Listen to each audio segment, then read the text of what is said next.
Muito boa noite, sejam bem-vindos. Nossa live da família no mês de maio. Essa é a quarta live que nós estamos fazendo esse ano, nas quartas-feiras, desse ano, nesse mês.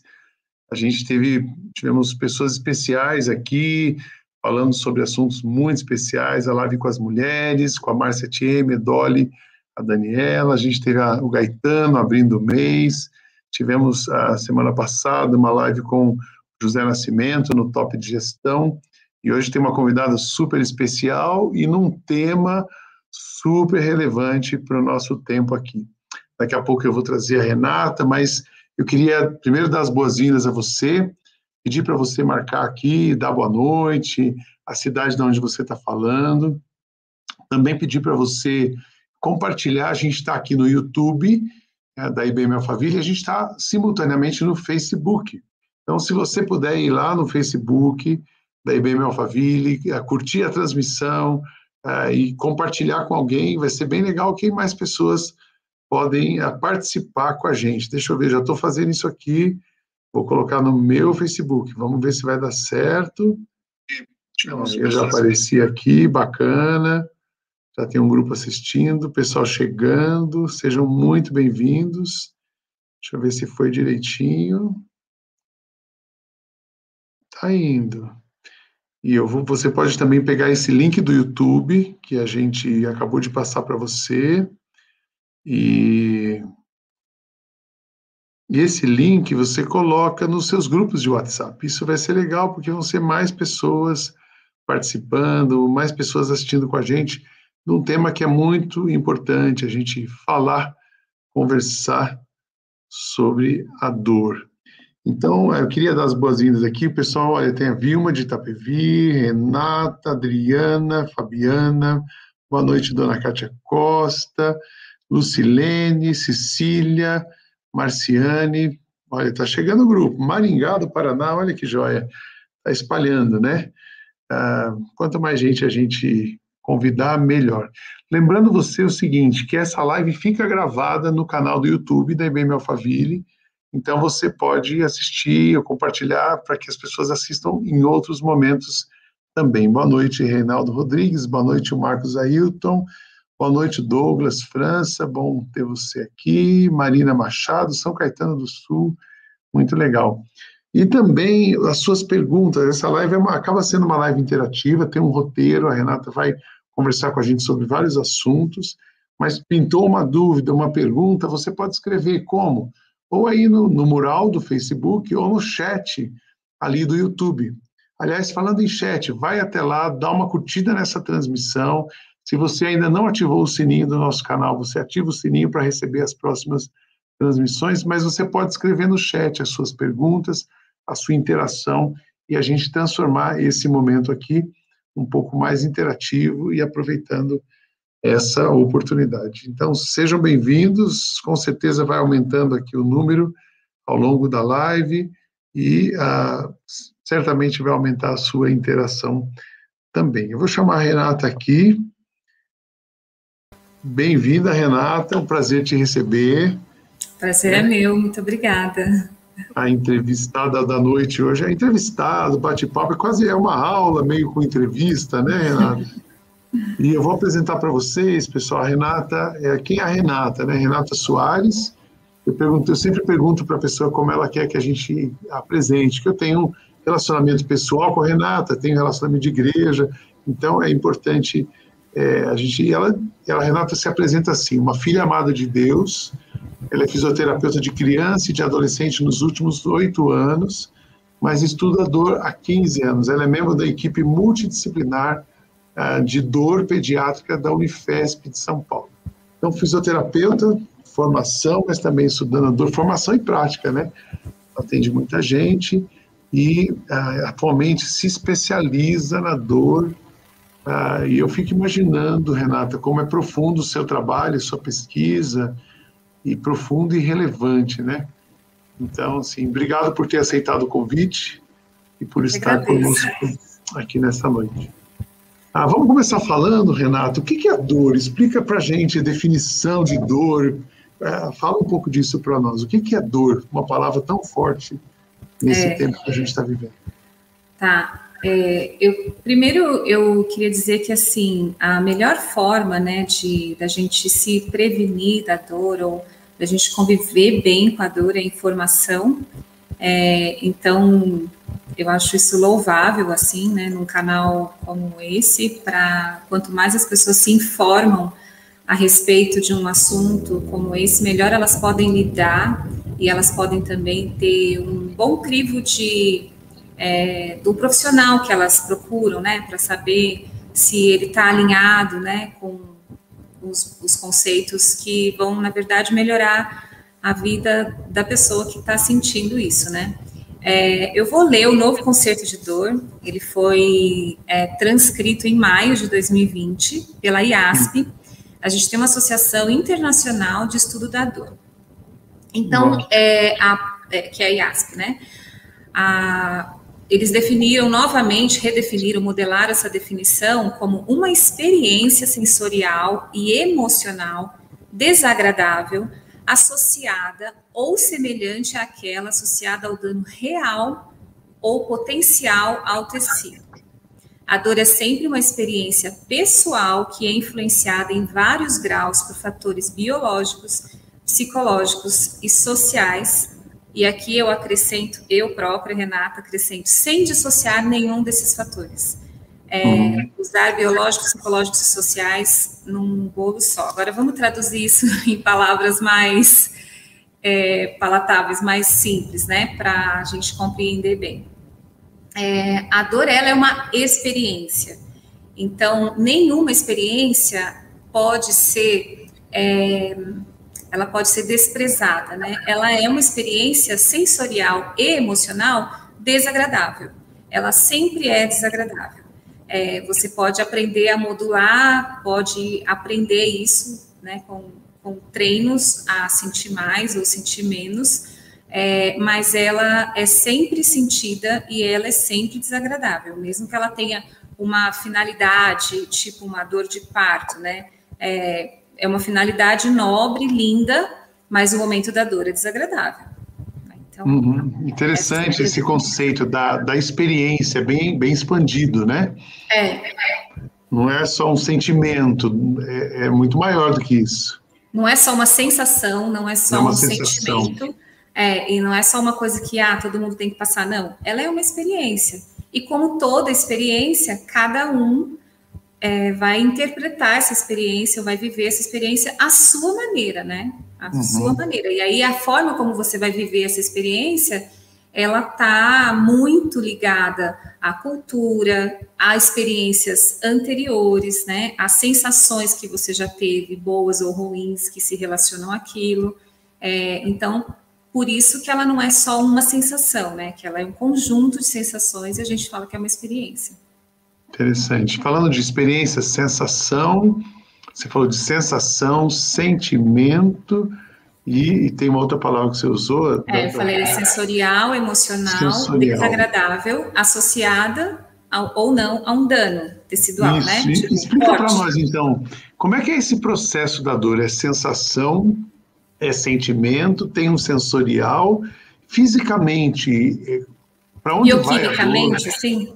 Como é que eu percebo a dor? Explica isso. O que está acontecendo comigo quando eu estou sentindo uma dor? Acho que essa é a pergunta. Então, assim, quando eu estudei na faculdade mesmo, né? Então, eu me formei em 99. Então, quando eu estudei, a gente estudava que, como a gente tem receptores de tato, de frio, a gente tem receptores de dor. Né? E o que a gente estuda hoje é que não é necessariamente que nós temos receptores de dor, é que a lesão, né, aquela dor que a gente sente por causa de uma lesão tecidual, primeiramente, ela é protetiva, porque uma doença que as pessoas não sentem dor, essas pessoas correm mais risco de vida. Então, a dor, primeiramente, assim... quando a gente fala, quando nós somos criados, assim, a humanidade, quando foi criada, ela tinha a dor aguda, aquela dor da lesão tecidual, né? E não essa dor que se perpetua, como a gente vem tendo ao longo dos anos na humanidade, né? A gente tinha aquela dor aguda, então era um dano tecidual que era percebido, me alertava meu sistema, e aí o meu cérebro, meu sistema nervoso central, trazia uma interpretação desagradável para eu ter algum tipo de reação e fugir daquela situação, né? Toda dor dentro do meu corpo tem uma reação bioquímica.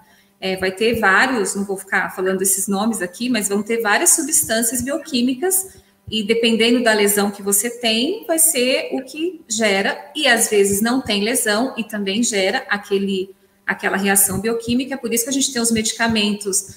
Se você tomar o medicamento A é para dor muscular, se você tomar o medicamento B é para dor articular, se você tomar o outro é para dor, né? E por isso que a gente tem essa divisão, porque todo produto lá dentro do meu corpo é bioquímico. Agora, como que eu produzo ou não, né? Essa reação bioquímica, aí ela é bem pessoal, é uma coisa assim, tem a ver com a genética, tem a ver com a epigenética, né, com o nosso comportamento, mas, por exemplo, na minha família, as pessoas não costumam ter colesterol alto. Na minha família. Na família do meu marido, as pessoas costumam ter colesterol alto. Então, que manda nisso aí? É uma questão genética. Você pode influenciar na genética? Pode, se você diminuir a ingestão de certas coisas, mesmo tendo aquela tendência para ter colesterol alto, você pode não ter. Na dor é a mesma coisa. Então, o que vai fazer eu produzir mais certas substâncias bioquímicas, né, aquelas substâncias lá dentro, químicas ou não, do meu corpo, pode ter também a ver com questões genéticas. Então, o produto dela, né, que é o que eu sinto, a sensação, aquela sensação que eu tenho, é uma decisão do meu sistema nervoso central. Ele pode decidir. Interessante, eu nunca tinha ouvido essa explicação da questão genética, né?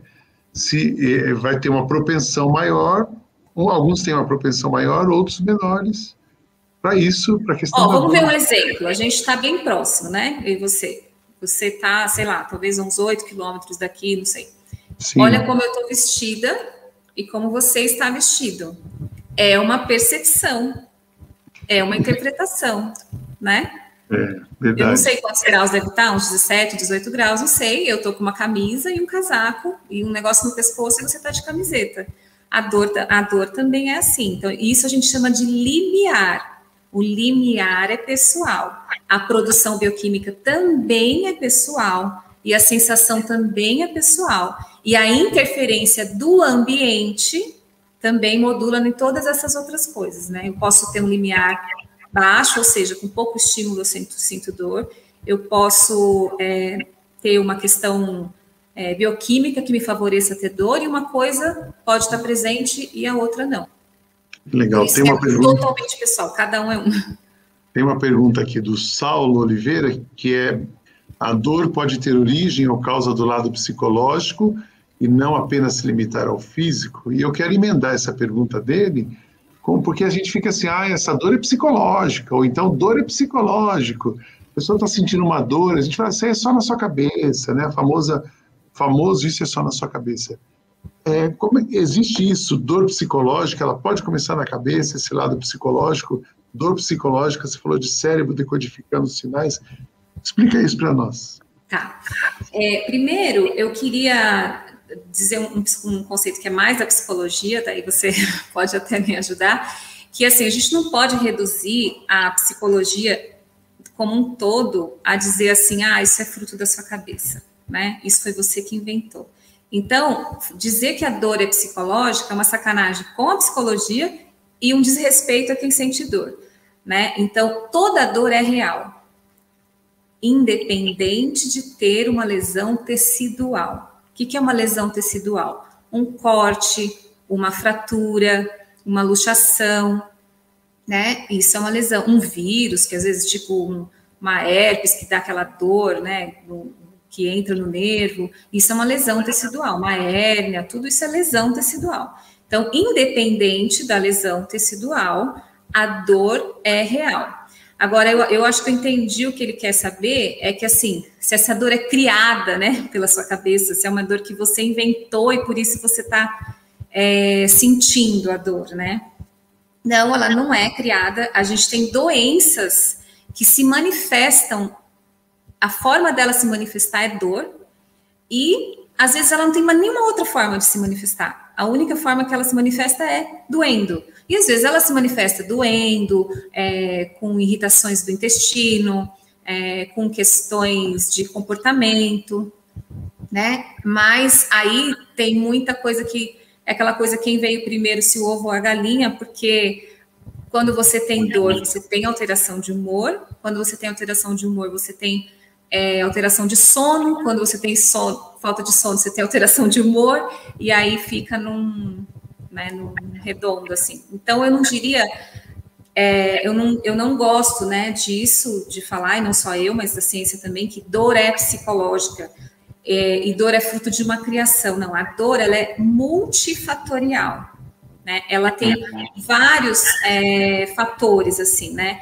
Então, fatores que pode desencadear a dor sem lesão de tecido. Estresse, ansiedade, estilo de vida. Dentro do estilo de vida você pode usar o fumo, o abuso de álcool, o trabalhar demais, o pensamento acelerado, o dormir de menos, o ser uma pessoa que deixa se dominar muito, né? Que uma pessoa, como a gente usa bastante no Celebrando, um codependente, né? Que se liga a abusadores, que sejam emocionais, né? Ou físicos. Então, tudo isso, e você não pode... A gente não pode deixar uma ponta solta, porque a alimentação pode desencadear dor. Às vezes, lá naquele fator, como eu disse, bioquímico que você tem no corpo, você tem uma reação ao corante KKK lá, que toda vez que você ingerir aquele corante,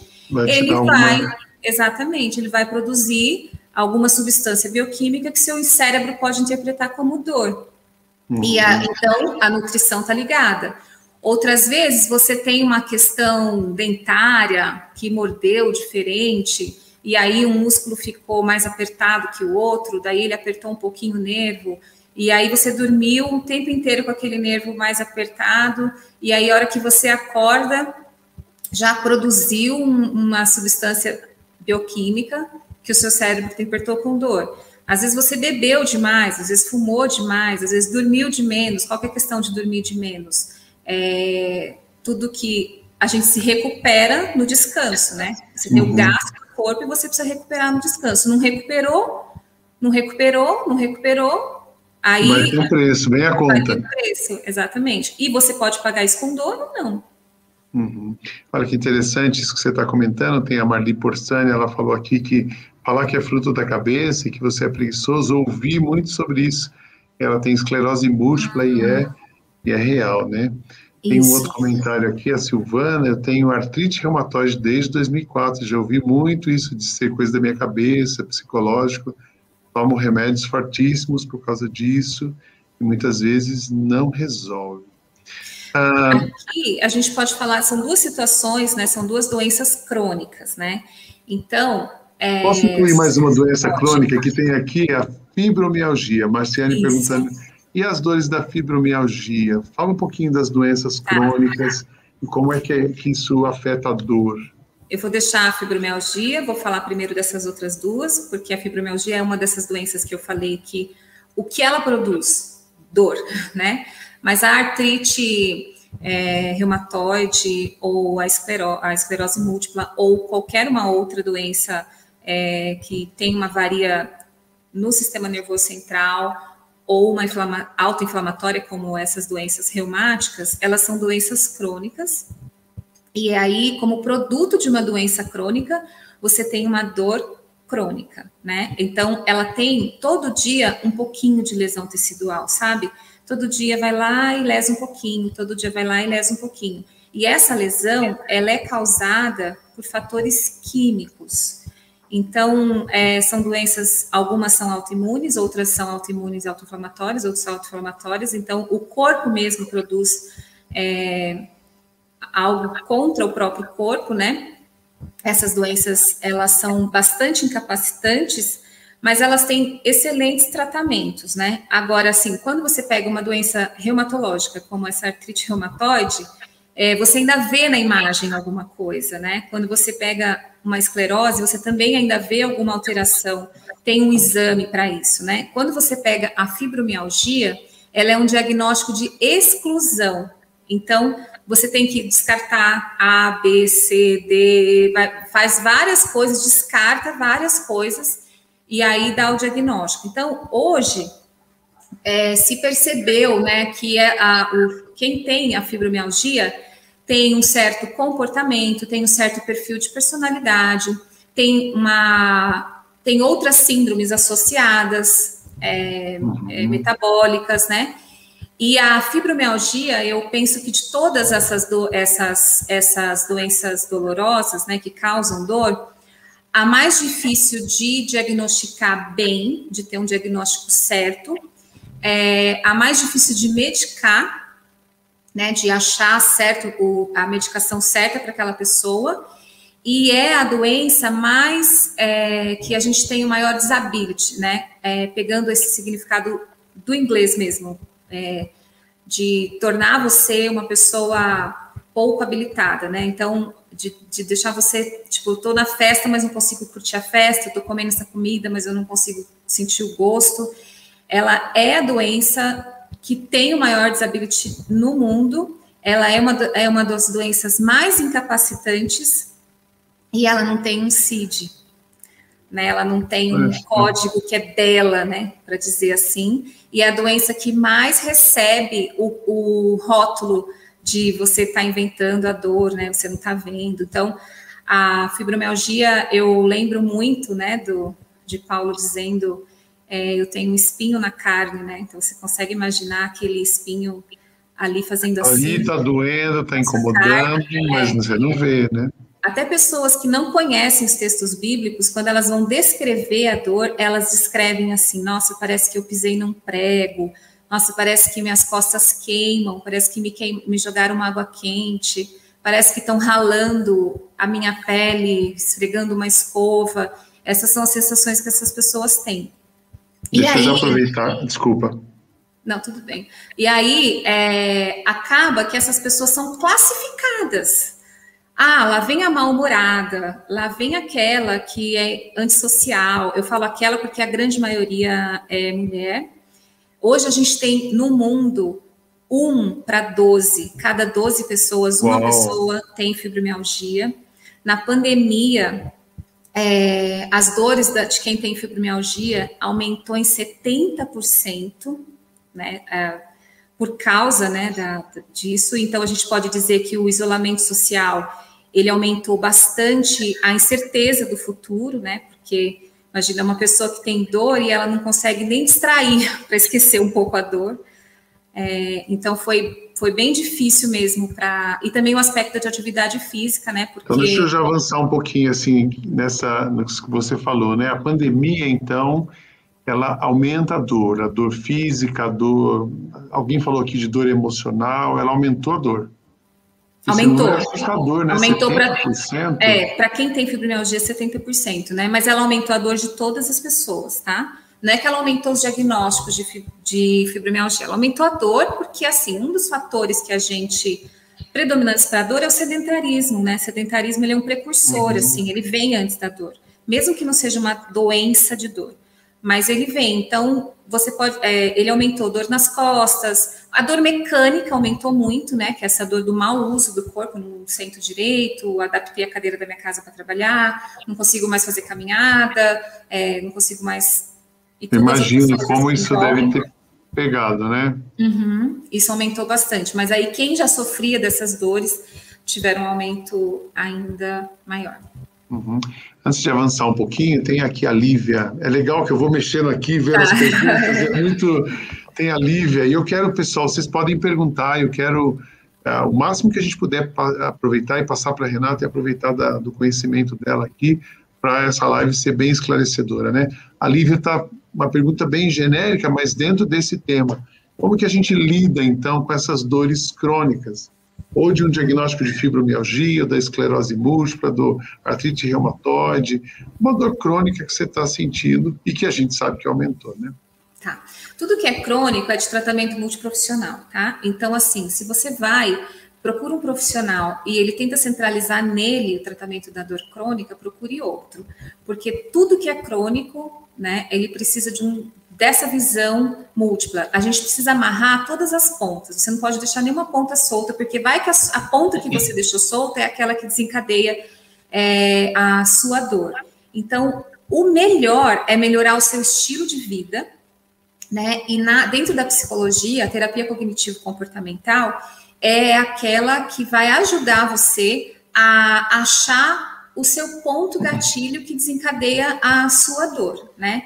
Então, normalmente, as pessoas que sentem muita dor, não necessariamente quem tem alguma doença crônica, mas essas pessoas, elas não sabem dizer não, elas não conseguem fazer limites, tanto de comportamento, quanto de trabalho, quanto de pegar coisas para fazer. E aí, muitas vezes, elas não aceitam uma ajuda da terapia, porque sabe que vai ter que mudar alguma coisa no estilo de vida. Mas uma terapia cognitivo-comportamental é a que vai ajudar você a achar o pior ponto, né? Que você tenha só um, né? Por isso que ela é multifatorial. E aí a gente precisa amarrar todas as arestas e normalmente fazer um trabalho multiprofissional. Não que você vai ser paciente de um monte de gente por muito tempo. Cada um vai te dar uma orientação. E uma coisa que eu gosto muito que uma colega minha fala, ela atende adulto e criança, e eu gosto muito que ela fala assim, você chegou aqui sabendo como é que você tem que fazer para ter dor, sabe, né? É verdade. Então, você quer aprender agora o que você pode fazer para não ter dor? E aí é muito difícil a mudança de comportamento. Você propor uma mudança de comportamento, nossa, mas eu sempre fui dormir essa hora e eu nunca tive dor por isso. Tá, você sempre, mas agora você tem dor porque você dorme essa hora. Ou eu sempre comi essa comida e eu nunca tive dor por causa disso. Sim, você mudou, né? Então, interessante. Esse cuidado, né, emocional, psicológico, o cuidado físico, né, fisioterapia, exercício, hábitos saudáveis, né, o estilo de vida vai influenciar muito na nossa dor, né? E as pessoas têm medo do movimento e a gente tem quase todos os artigos que falam de dor é movimento, que são exercícios que têm os melhores resultados, né, com dor.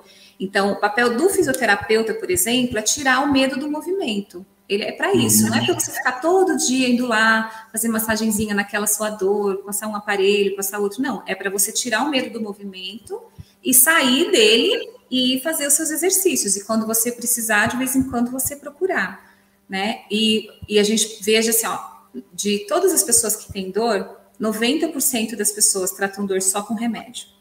Uau, 30% dessas pessoas fazem físio e só 3% fazem terapia. Olha, então, nós vamos chegar nessa parte da terapia, vou deixar isso mais para frente um pouquinho, que é muito importante, pessoal. Eu queria que vocês prestassem atenção nisso, né? A dor, ela é real, então cuidar fisicamente, cuidar emocionalmente e não só na medicação, né? Tratar com remédio é muito grande percentual, né?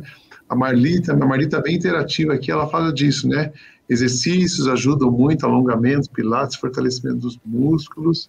A Vera é de Aparecida, ela está sempre acompanhando a gente aqui. Terapia é fundamental para diminuir a dor, né? Aí depois a Renata também, ela já foi uma das líderes do Celebrando aqui, já liderou grupos.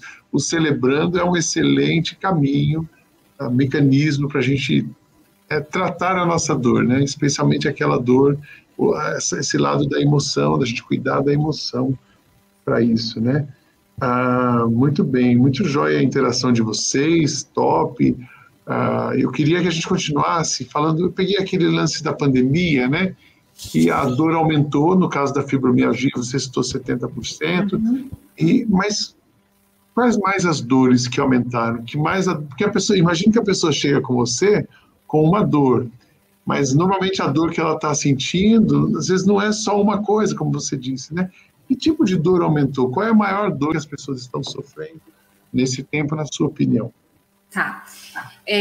Assim, os meus atendimentos, assim, de um tempo para cá, eles são muito maiores em crianças e adolescentes, e a realidade de criança e adolescente para dor, principalmente a dor crônica, e adulto é um pouco diferente. Então, se a gente for pegar as crianças com dor crônica, elas diminuíram um pouco a dor, porque elas passaram a ter um convívio maior com a família, e talvez isso tenha ligação, a gente não pode responder isso ainda. E os adultos, eles tiveram mais dor, muito provavelmente porque eles não... diminuiu muito essa questão da perspectiva, né? Agora, assim, as crianças, por exemplo, elas têm mais dor. Elas vieram com muito mais dor. Por quê? Porque elas fazem muita atividade física num curto período de tempo e depois passa muito tempo sedentário. Acabou um pouco do equilíbrio, sabe? Isso também se atribui a adultos, né? Mas essa realidade é maior nas crianças e nos adolescentes. Então, por exemplo, quando você ia para a escola, você saía de casa, entrava no carro, andava um pouquinho. Saía do carro, andava um pouquinho até a escola. Chegava na escola, subia alguns degraus, ia para a sala de aula, sentava. Então, até você sentar, você tinha andado um pouquinho. Como que é agora? Você acorda, sai da cama, senta e liga a câmera. Você andou? Não. Aumentou muito, muito, muito o sedentarismo. Diminuiu bastante o movimento. Então, as dores das crianças e adolescentes estão muito mais ligadas a isso, a essa falta de movimento. As dores dos adultos, se a gente for pensar só nessa questão da dor mecânica, né? A dor mecânica é uma das 7 tipos de dor, né? Então, é uma só. Então, se a gente for pensar nessa dor mecânica, ela aumentou pela falta de músculo, pela falta de alongamento, porque diminuiu muito a circulação, né? Porque quanto menos você se movimenta, menos nutrição seu corpo tem, menos sangue ele circula, né? E toda vez que você nutre um tecido, o que é ruim sai. E aí, aquele produto ruim que fica no músculo, ele machuca e também causa dor. Sabe aquela dor do fim do dia, que você sentou muito tempo e você tem vontade de amassar? A dor que eu estou sentindo agora, assim, por exemplo. Você faz assim, essa dor aqui. Então, essa dor é produto de pouca vascularização. Foi pouco sangue, foi pouca nutrição, então você ficou com mais dor por causa disso. Então, essa é a dor que aumentou nos adultos. Nesse caso, o exercício físico é super importante. Super importante. Além do exercício físico, um outro conceito que a gente precisa ter também é ser ativo, sabe? Por exemplo, colocar só um pouquinho de água aqui, para quando eu quiser água, levantar, ir até a geladeira ou outro, pegar e trazer de novo. Então, o ser ativo, ele já estimula as articulações, né? Porque assim, as nossas articulações, elas têm um líquidozinho ali do lado, né, no ventre. E o corpo da gente, ele foi feito para economizar energia. Bom, não mexe muito, não precisa muito desse líquido, vou produzir pouco. E aí vem as artroses e todas as outras oses aí que a gente sabe. E para tudo isso, meu músculo, ele tem que ter esse tamanho. Tá bom, mas eu não estou fazendo muito isso, então eu vou ficar menor, assim eu vou gastar menos energia e sobra mais. E aí, o que é o produto dessa sobra? Gordura. E aí, por isso que a gente aumenta bastante de peso também, quando fica muito parado. Bom, tenho vários elogios aqui para você, tem a Mari Duca dizendo, olha, a dor é real, sabe as palavras, a fé é inteligente. É exatamente assim, é isso aí. A gente tem que encarar os problemas como eles são, né, pessoal? E realmente não adianta ignorar a dor, né? A dor tem que ser sentida, tem que ser percebida, tem que ser assumida que tem uma dor, porque aquilo que a gente não assume, a gente não trata, e se não trata, não melhora, né?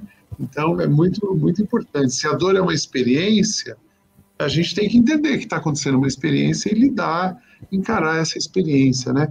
Renata, por favor, pode falar. Não, eu ia falar de que você falou da experiência, né? Então, tem um exemplo que é usado bastante em artigos científicos, que tem uma tribo na Amazônia que quando os meninos fazem, acho que 13 ou 14 anos, não sei, eles colocam a mão dentro de um saco, assim, de uma luva, cheia de umas formigas que tem uma das picadas mais doloridas do mundo, né?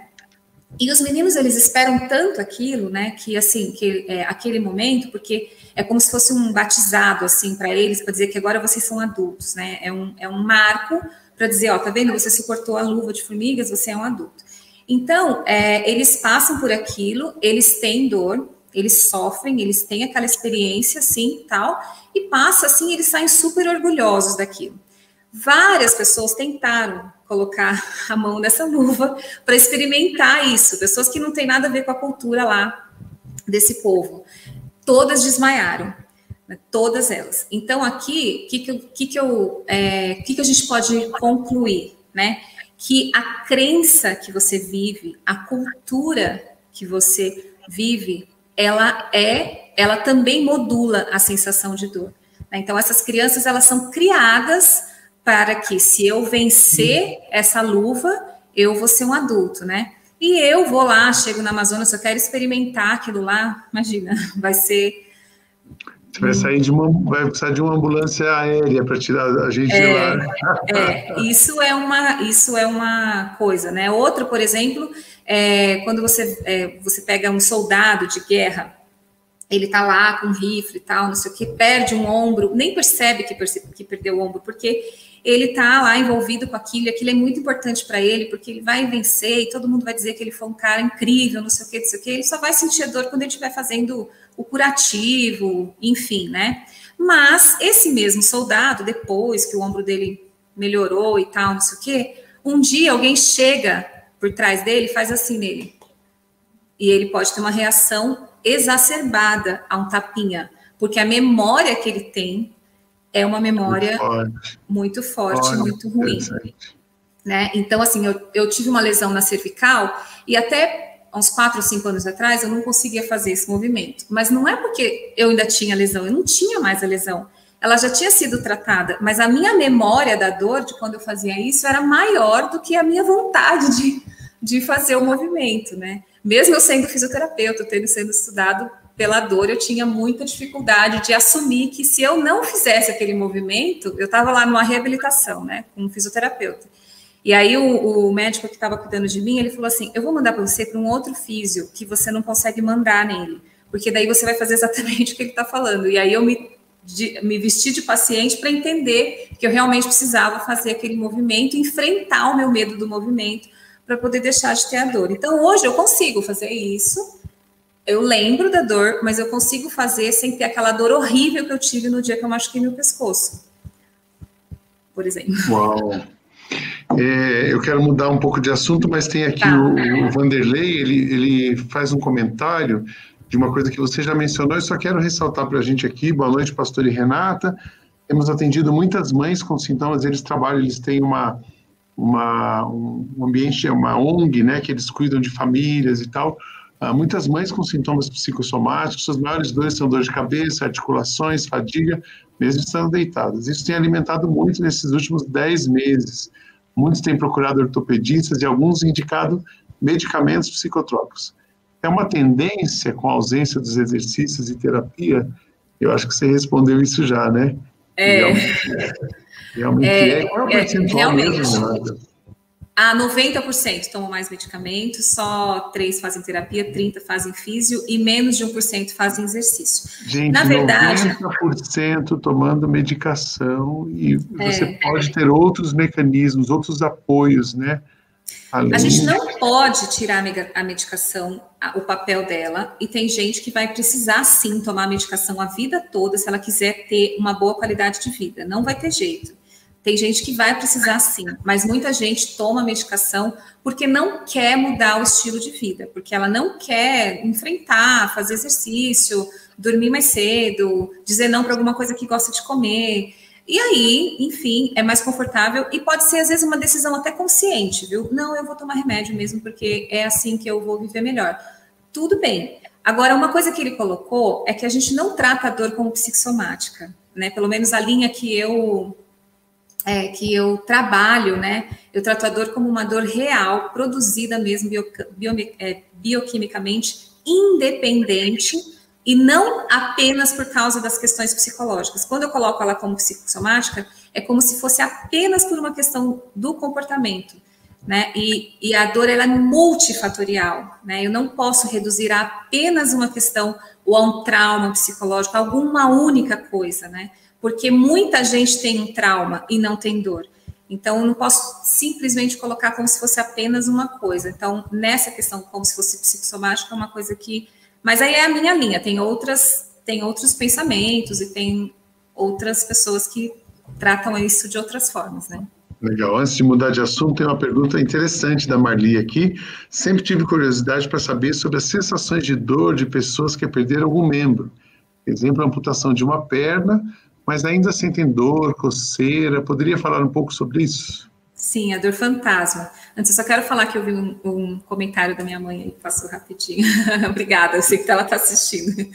A sua mãe falou, Ilza, tá muito bonito, falou Ilza, uma coisa né? assim. Ela, comentário de mãe. Essa aí, estou gostando muito, parabéns. Estou gostando muito, parabéns. A gente também está gostando muito, viu, dona Ilza? A senhora ensinou ela direitinho. Olha só, a dor fantasma, ela não é uma dor criada pela cabeça, não, tá? É porque a gente tem uma imagem, né? Você tem um reflexo de imagem direito e esquerdo, e a gente trabalha tanto no movimento com a sinergia desses movimentos. Então, vamos pensar na marcha. Meu bonequinho está aqui, não é para isso, não, mas está aqui na minha mesa. Vamos pensar na marcha, né? Então, você mexe um pé e o outro braço oposto, né? Isso é uma sinergia de movimento, né? Enquanto você levanta um, você levanta o outro, e assim por diante, quando o bebê gatinha e tal. Então, você tem sempre um espelhamento do corpo. Quando você tem uma amputação, principalmente uma amputação traumática, né? Digamos assim, se você amputou a mão e estava fazendo assim, ó, fechando aqui, com uma dor muito forte, com a mão bem fechada aqui, né? Isso ficou registrado lá, como a última sensação que aquele membro teve. Então, é por isso que você tem uma dor fantasma, porque normalmente você amputa um membro e você teve uma dor muito forte, assim, pouco antes daquilo. E aquilo ficou registrado, independente da terminação nervosa. O nervo ia até um pouquinho mais do que aquilo, mas ele ficou com aquele registro. Então, na fisioterapia, a gente trabalha com uma técnica chamada imagética, que normalmente, por exemplo, se eu tivesse com essa, não é só essa técnica, eu vou dar esse exemplo, se eu tivesse feito isso com essa mão e não tivesse mais essa mão, então eu iria fazer com essa, e aí a gente coloca um espelho aqui no meio, e aí eu olho por aqui, né, é uma caixa de espelhos, então eu venho aqui com essa mão, aperto bastante até produzir aquela dor que eu tava quando amputou a outra mão. E aí, quando essa dor tá aqui bem forte, aí entra a caixa de espelhos, e aí, com uma concentração, com outras coisas, a gente olha aquele espelho, vai soltando devagar e vai ensinando para o cérebro que essa sensação não precisa mais ter, porque aquele nervo não tá mais lá. Uau. É isso, né? Que coisa. Mas vamos mudar um pouquinho, vamos trazer essa dor, a gente está falando de dor muito interessante, os conhecimentos e essa informação da gente entender um pouco mais as dores que nos afetam, né? Mas vamos trazer essa dor para o ambiente da família. Uma dor crônica ou uma dor que nasce com emoção ou uma dor emocional, como é que essa dor afeta a família? Uma pessoa que lida com isso, como é que a relação familiar, o ambiente é afetado? Tá. A gente pode dizer aqui de duas formas, né? Tanto afetar a família, quanto a pessoa que sente dor se beneficiar de algum ganho secundário que ela tem da família por causa da dor. Então, eu quero primeiro dizer que isso não é um julgamento, só estou dando um esclarecimento, né? Porque uma das coisas que a gente precisa olhar quem tem dor é ser completamente livre, né, de qualquer julgamento. Você está falando que tem dor por causa disso, daquilo. Mas a dor paralisa não só a pessoa, como todo mundo que está em volta, né? Então, se ela passa a viver em função da dor, a família também passa a viver em função da dor. Então, um trabalho importante aqui na dinâmica familiar é mudar por que essa pessoa vive, né? O propósito de vida dela. Você vive só por causa da dor? Minha vida, doutora, a senhora não sabe como é que é. É ir na fisioterapia de manhã, é ir no psicólogo à tarde, é ir no outro dia na fila para poder conseguir o remédio para o meu filho. A senhora não sabe como é minha filha. Ou seja, a tônica da vida daquela pessoa, se for a mãe da criança que tem dor, ou se for a pessoa que tem dor, ela vive em função da dor. Então, uma coisa importante, volto aqui na terapia cognitivo-comportamental, é mudar o porquê que você vive, o seu propósito de vida, é incluir. E como que a gente faz isso? Incluindo pequenos propósitos. Essas pessoas já não fazem mais o que gostam há muito tempo. Às vezes elas já nem sabem mais o que elas gostam. Se você pergunta o que você gosta de comer, às vezes ela já nem sabe, nem lembra mais. Que filme você gosta de assistir? Por quê? Porque o que ela lê sobre dor? O que ela pesquisa? Dor. O que ela vai ver. Então, aí ela vive muito em função disso e isso esbarra na família. Agora, quando a gente pensa num ganho secundário, eu vou contar um caso de uma criança que eu atendi, ela tinha entre 8 e 10 anos, e, enfim, era uma dor real, e não era uma questão psicológica, né? Ela tem um diagnóstico que eu não vou falar aqui, e uma das coisas do tratamento dela era fazer uma caminhada. Então, a família se mobilizou e o pai fazia caminhada com a menina todos os dias, das 5 às 6 da tarde. E aí ela começou a ter um vínculo muito bom com o pai, que fazia muito tempo que ela não tinha. Então, juntando tudo que a equipe propôs para ela, ela fez tudo, absolutamente tudo. Tudo que a nutrição passou, dentista, fisioterapeuta, os médicos, tudo ela fez. Aí ela teve uma diminuição sensível da dor, a dor dela ficou bastante tempo em 0. De 0 a 10 ficou bastante tempo em 0. Aí o que o pai fez? Comprou uma esteira para ela, colocou dentro do quarto dela e disse assim: olha, minha filha, agora você vai caminhar sozinha. Só que isso não teve uma transição, né? Então, a autorresponsabilidade do que você tem, a doença crônica é sua, né? Se eu, Renata, tenho uma doença crônica, ela não é do Marcos Ailton, ela é da Renata. Quem precisa gerenciar a dor sou eu. Quem precisa gerenciar o que eu tenho sou eu. Isso é autoeficácia. Eu preciso gerenciar. Agora, é claro, ele é meu marido, ele é da minha família, tem coisas que eu não vou poder fazer e acompanhar ele por causa disso? Sim, aí é uma decisão dele e minha do que nós vamos fazer. Agora, a forma como esse pai colocou para ela foi muito abrupta, né? Eu não vou caminhar mais com você, toma aqui uma esteira e você vai caminhar sozinha. Em um mês, ela estava de novo com dor de 7 a 9 lá, como ela tinha apresentado há 6 meses atrás, mesmo seguindo todas as orientações que ela tinha recebido da equipe múltipla. Então, onde eu quero chegar com isso? Que a autorresponsabilidade, ela não vem de uma vez, nem para o adulto, nem para a criança. Ela precisa ser gradativa até que eu consiga não responsabilizar a minha família por causa da doença crônica que é minha. O que fazer? Então, aí a pessoa entendeu, mas aí ela volta de novo. Então, o que a gente faz quando uma pessoa reconhece a suma dor, mas parece que não quer se livrar dessa dor? Ó, primeiro acolhe, e a gente, como físio, tem uma máxima assim, que toda vez que o paciente volta, você avalia ele do zero. Esquece por que ele veio antes e o que ele trouxe aquela dor. Porque as pessoas mudam, né? Se eu não quero ser rotulada pelo meu passado, eu também preciso deixar de rotular as pessoas por causa do passado dela. Então, primeiro começa tudo de novo. E se eu tiver que repetir as mesmas coisas de novo para a pessoa, eu vou repetir sempre as mesmas coisas, né? E às vezes ela quer ser tratada daquele jeito e às vezes o que ela precisa mesmo, às vezes o único acolhimento que ela tem é de todos aqueles profissionais que ela passa e tá tudo bem. Se ela encontrou nisso a diversão dela e a vida dela, é uma decisão dela, né? Não do profissional que está cuidando. É interessante isso, né? Porque às vezes a pessoa, eu coloquei isso aqui, né? Às vezes a pessoa ela quer ficar porque tem um benefício à dor. E parece que dor e benefício não combinam. Eu não gosto de ter esse benefício, né? É horrível sentir dor. Mas você acha que a dor pode trazer algum benefício e a pessoa às vezes aproveitar disso ou se alimentar disso? Não aproveitar, mas se alimentar. Tá, eu acho que dor não traz benefício a não ser de proteção.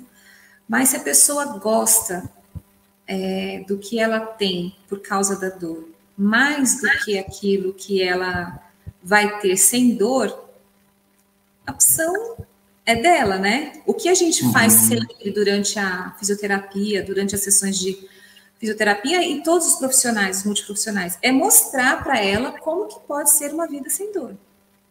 Né? Olha, tá vendo como pode ser bom ter uma vida sem dor? Ah, tá bom. Agora, às vezes, a pessoa usa a dor para segurar um casamento, às vezes a pessoa usa a dor para poder ter... Às vezes uma criança usa a dor para poder o pai colocar ela no colo no fim do dia e fazer o carinho no pé que está doendo. Então, aí é uma dinâmica familiar que... Né, no nosso ambulatório, por exemplo, as mães que ficam na sala de espera, elas ficam conversando, mas elas estão em terapia em grupo, né? Porque a dinâmica familiar precisa mudar. Eu, por exemplo, quando atendo criança, quando ela vem pelo meio particular, dificilmente eu consigo inserir um multiprofissional, porque ela veio de um profissional e veio direto, e existe um conceito muito... É a física que resolve, e também, socialmente, eu assumo melhor que faço fisioterapia do que eu assumo que faço psicoterapia. Então, às vezes, quando eu, como fisioterapeuta, sugiro as mudanças de hábito, eu tenho 2 tipos de família. Tenho aqueles que abraçam, nossa, a gente precisa muito fazer isso porque eu não aguento mais essa dor aqui dentro da minha casa, e dá tudo certo, e tudo caminha bem, e tem aquela família que nunca mais volta aqui e sai falando mal de mim. Então, por quê? Porque ela não quer mexer no sistema familiar, e ela não quer, enfim, ela não quer mudar nada, né? Tá tudo bem assim, a babá vai continuar fazendo isso, eu vou continuar fazendo aquilo, meu filho não vai fazer aquilo, isso é muito para ele, ou isso é pouco para ele, e muito obrigada, doutora, e tchau. E pronto. Então, Olha, é uma opção da família. Tem mais um elogio legal para você aqui. O Carlos e a Elza estão assistindo, eles escreveram. Eu e o Carlos conhecemos os benefícios da fisioterapia da Renata. Ela é uma bênção em nossas vidas. Imagina como que não é abençoador para mim, né? Tratar essas pessoas. Esses 2 lindos aí, Carlos e Elza, é um presente para nós, né?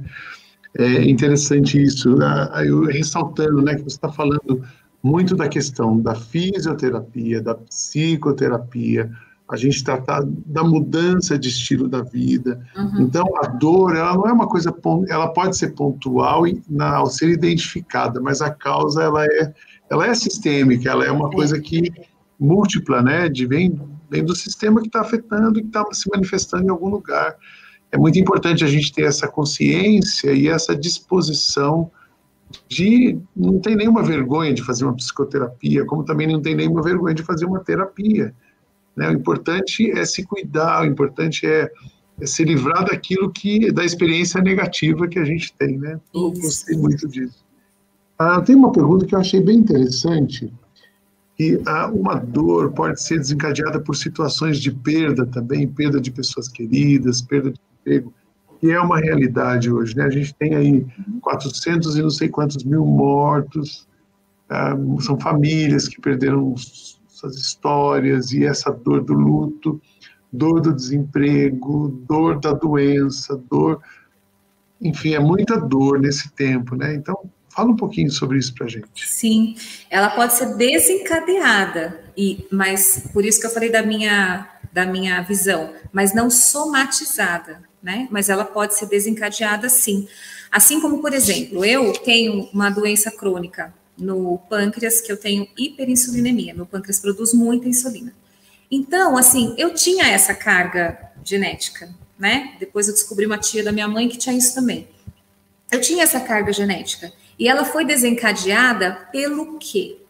Porque quando eu tinha lá meus 30 anos, eu tinha uma vida totalmente desregrada, não comia na hora certa, dormia pouco num dia, muito no outro, dormia, às vezes eu trabalhava 15, 18 horas seguidas para folgar no outro dia. Então ela foi desencadeada pelo meu estilo de vida. Então ela foi desencadeada, ela estava lá quietinha, né?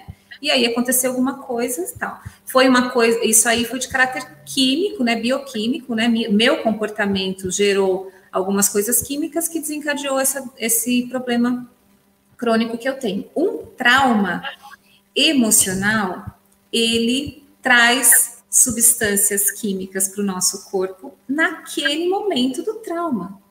Então, quando alguém me dá uma notícia horrível, né? Por que você desmaia? Você desmaia porque o seu corpo tenta preservar o seu cérebro. Então, ele fala assim, nossa, deixa eu desfalecer o corpo para poder o sangue continuar aqui. É uma reação bioquímica do corpo que envolve hormônio, que envolve várias coisas, né? Por que você treme quando vai, sei lá, para um palco, fazer alguma coisa importante? Não é uma reação bioquímica do corpo? Sim. Então, se alguém me deu uma notícia muito ruim, ou porque eu estou presa em casa, não posso sair, ou porque a gente está vivendo numa guerra, né? Hoje morreu fulano, nossa, ontem morreu não sei quem. Hoje, de verdade, assim, não tem uma semana que eu vivo... Parece um obituário, não, né? Não tem uma semana que você consegue, você passa uma semana sem ter perdido uma pessoa que você conhece? Não. Então, são traumas, e você tem que viver o trauma e reagir. Viver o trauma e reagir. Viver o trauma e reagir. Toda essa reação traz questões bioquímicas, sim. Então, elas podem desencadear. Às vezes, uma coisa que você estava lá, que você nunca ia aparecer no seu corpo, e pode, sim, desencadear doenças crônicas várias. Não só doenças de dor, mas várias outras, várias. Sem contar síndromes pós-Covid, né, que a gente está tendo aí. E uma delas é dor e fadiga. Muita coisa nova para se estudar, perceber, né? Mas é bom ficar atento. Tem aqui a Marina, ela comenta que conseguiu cuidar da dor crônica sem remédio, através de terapia e muita fisioterapia, e é muito grata porque aprendeu a lidar com os movimentos com sabedoria e consciência. Exatamente. Muito interessante. Ela aprendeu como que eram os limites do próprio corpo dela, né? Falar de limites, eu tive uma paciente, eu pedi autorização para ela para contar essa história aqui. Eu tive uma paciente de dor crônica que teve um problema muito difícil na infância, e isso que trouxe, né, todas as dores dela. Ela nasceu sem uns ligamentos na coluna, sofreu várias cirurgias e tal. E essa paciente chegou para mim, ela devia ter mais ou menos 30 anos, já tinha passado por vários tratamentos bons e vários tratamentos ruins. Então, a gente chegou ela fez tudo, foi na nutricionista, foi no médico que precisava fazer um ajuste de medicação, foi fazer terapia e tal. E aí ela chegou no momento em que ela estava ótima, ela estava muito bem, estava na academia fazendo exercício, fazia meses que ela não tinha dor. Aí sabe o que ela fez? Ela ficou 19 horas seguidas trabalhando, sem levantar para tomar água. 19 horas. E aí, é claro que ela entrou numa super crise depois. Uau! Muita gente consegue ficar 19 horas trabalhando sem desencadear alguma coisa? Muita gente. Mas se você tem um passado de dor crônica, seja gentil com você. Né? Eu, Renata, também tenho dor e eu sei os meus limites. Então, sempre que eu quero fazer, sempre que me vem à cabeça fazer mais por alguém, ou por alguma coisa que eu tenho que falar sim, que eu não estou com vergonha de falar não, ou por alguma coisa que vai me trazer um pouco de vaidade, um pouco de coisa assim, nossa, você viu como ela é brilhante, ela conseguiu fazer isso, aquilo, eu penso, eu estou sendo gentil com quem? O meu corpo não vai dar conta disso, então eu vou falar não. Então, uma das coisas que depois eu trabalhei bastante com essa moça foi isso. Seja gentil com você mesma, né? E aí, vou até escrever aqui, pessoal, seja gentil com você, né? E aí vem o modelo de amor que Jesus propôs para gente, né? Ele falou para você amar esse como você ama esse aqui. E aí, esse outro aqui é você. Então, ama o seu próximo como você ama você. Então, para mim, o seja gentil com você mesmo é ame você antes de amar o sim que você precisa falar para o outro, né? Legal, eu escrevi aí para o pessoal, para vocês ressaltarem essa frase. Aí, Renata, 1 hora já passou, como passa rápido, né? Mas está muito legal esse papo. E eu quero ir para o nosso último momento, último bloco aqui. Não podia deixar de falar disso, mas espiritualidade e dor. Tá. Elas podem andar juntas, a dor é um sinal de falta de espiritualidade, a espiritualidade pode ajudar a amenizar a dor. Como é que é essa relação que você vê, a correlação de espiritualidade e dor? Tá. Eu quero relacionar duas coisas. Primeiro, que a gente tem autores que falam sobre isso. E aqui eu vou pegar meu bonequinho de novo, se você reparar, ele é todo riscadinho, né? Então, esses risquinhos são por onde passa a força elétrica dos músculos, né? O caminho que ele exerce na maioria das posturas. E a gente tem uma aqui, que é a azulzinha, ó, que ela sai daqui do olho do bonequinho, vem aqui por trás e ela termina aqui embaixo dos pés. E quem descreveu, né, essas linhas, um autor chamado Thomas Meyer, e ele fala que a gente nasce com essa linha toda encolhida, que você, né, imagina que ela sai daqui e vai até por trás na ponta do seu pé, que você nasce com ela toda encolhida e que o salmista convida você a dizer: eleva os meus olhos para o monte de onde me vem o socorro, né? Então, ele diz, esse próprio autor fala que você nasce aqui um casulinho, que é um sinônimo de dor, quando você tem um grande sofrimento, né? Você se encolhe todo, e ele convida as pessoas a elevar os olhos, né? E isso está numa literatura científica.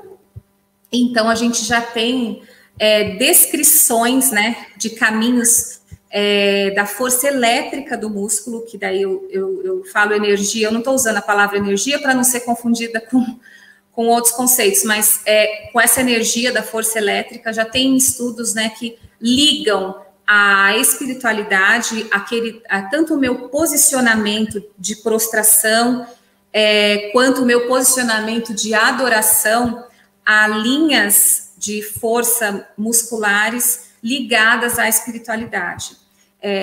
E aí, assim, eu não tô, a ciência, ela não fala Deus, Jesus, ela fala no seu poder superior, quem elegeu o poder superior, né? Então, esse ato de prostração e adoração mobiliza, né, esses caminhos musculares, e eles estão, sim, ligados à espiritualidade. Mesmo porque, como eu falei lá no modelo biopsicossocial, que eu falo que eu não gosto de dissociar, a gente não pode dissociar corpo, mente, espírito, como se isso aqui é só de uma coisa, né? Isso aqui é só de outra, porque num grande momento espiritual você tem sensações corporais muito interessantes. Agora, o que eu percebo? Que uma dor física aproxima as pessoas de Deus, porque ela é tão desesperadora, né? Ela é tão assim, eu não tenho o que fazer, eu não tenho para onde correr, que a pessoa clama, ela fala Deus, né? E eu até coloquei uma marquinha aqui na minha Bíblia. Eu queria ler um texto que está em 2 Coríntios 12, que em algumas versões fala que é Paulo falando, eu trago em mim um espinho na carne, né? Mas é uma outra versão, e ele fala assim: por causa da grandiosidade daquelas revelações, para que eu não ficasse orgulhoso, eu recebi o dom de um obstáculo que mantém contato permanente com as minhas limitações. Então, a dor, ela mostra que nós somos limitados, né? Que eu só vou até aqui. E é essa grande conexão que eu faço com a espiritualidade. A espiritualidade traz para mim a primeira percepção que eu tenho da espiritualidade é que eu sou limitada e que depois do meu limite ainda tem Deus, né? Não é que ele está só depois do meu limite, ele está desde antes do meu limite, mas depois daquele limite que eu não dou mais conta, ele está lá. Então, quando fala assim, que ele fala que naquela outra versão eu trago, em mim é um espinho, e é uma coisa eu pedi ao Senhor por 3 vezes, né? E ele só me respondeu o quê, né? Que a minha graça te basta. Nesse texto eu aprendo sobre os limites, né? Sobre isso que eu falei, que seja gentil comigo mesma. E eu aprendo também sobre esse limite do meu corpo e Deus. Até aqui eu consigo, a partir daqui, só ele consegue. Essa é a conexão que eu consigo fazer. Que legal, legal. É isso mesmo. E quando a gente é integrado, né? Integra o corpo, alma e espírito, está aqui. E quando realmente esse movimento da busca, de olhar para cima tem o esticar dos músculos, mas tem o direcionar o coração, o desejo, a vontade, né? O sentimento, esse abastecer. Muito linda essa ilustração. Depois eu queria conhecer esse autor aí, depois a gente aprofundar um pouquinho mais.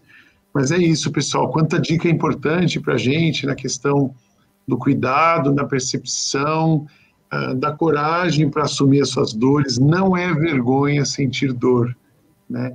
E dor, para passar, você precisa sentir, precisa reconhecer e partilhar, e isso vai ajudar muito você nisso. Tem o site da Renata, eu já dei 1h10 aqui, tem o site da Renata, vocês podem pesquisar um pouco mais, conhecer, continuar conversando. Realmente a live está excelente, assim, a gente foi bem profundo em todos os sentidos e terminando com a palavra de Deus. Não tem como, né? Que legal, Renata, que você ajuda a gente a olhar nisso.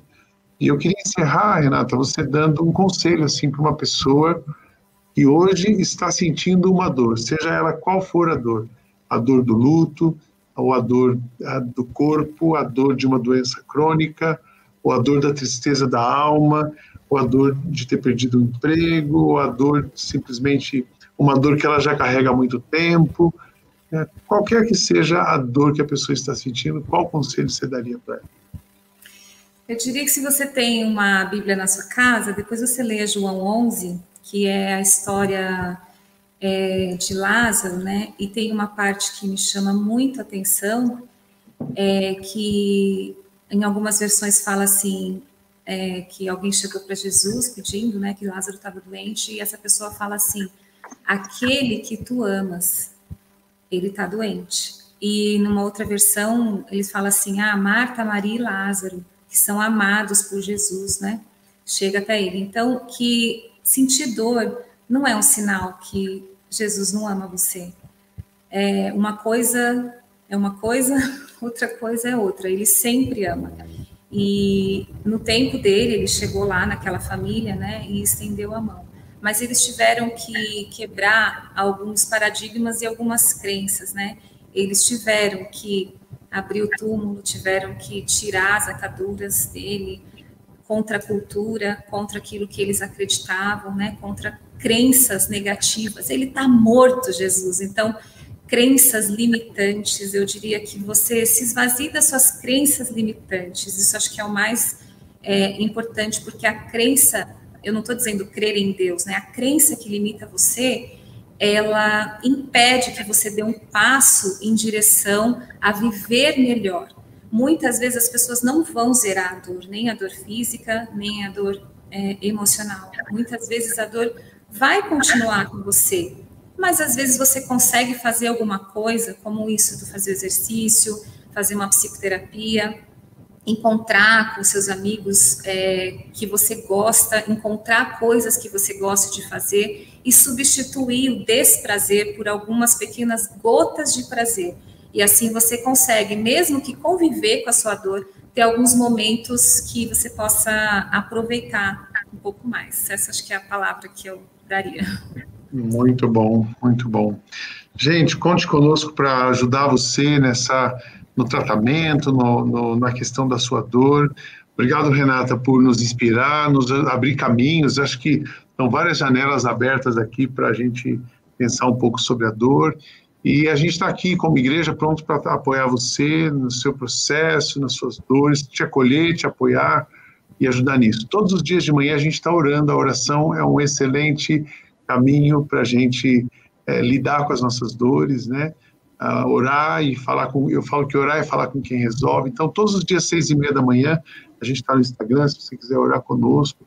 Todas as terças-feiras a gente tem o Celebrando a Restauração, que são grupos terapêuticos. Se você não conhece, pode procurar o nosso site, conhecer um pouquinho mais sobre o Celebrando. E se você precisa de um apoio, a gente tem o Espaço da Alma, nosso telefone, eu vou colocar aqui para você, 945371746. A gente está à disposição para te acolher, apoiar e ajudar você a lidar com as suas dores. Renata, muito obrigado, que Deus abençoe você, continue te usando para trazer alívio para as dores das pessoas. Você já cuidou de mim, eu tinha uma dor na coluna, assim, a cabeça, você falou de postura, já melhorei muito, perdi peso e minhas dores hoje, pouquíssima dor, graças a Deus, mas você foi bem importante também, numa época você me ajudou muito com as suas orientações. Obrigado, pessoal, obrigado por terem estado conosco, bom descanso, e a gente se vê amanhã, na live da manhã, ou também a gente tem a oração, sexta-feira, uma vigília às 7 da noite. Vai ser muito bom estarmos juntos. Deus abençoe vocês.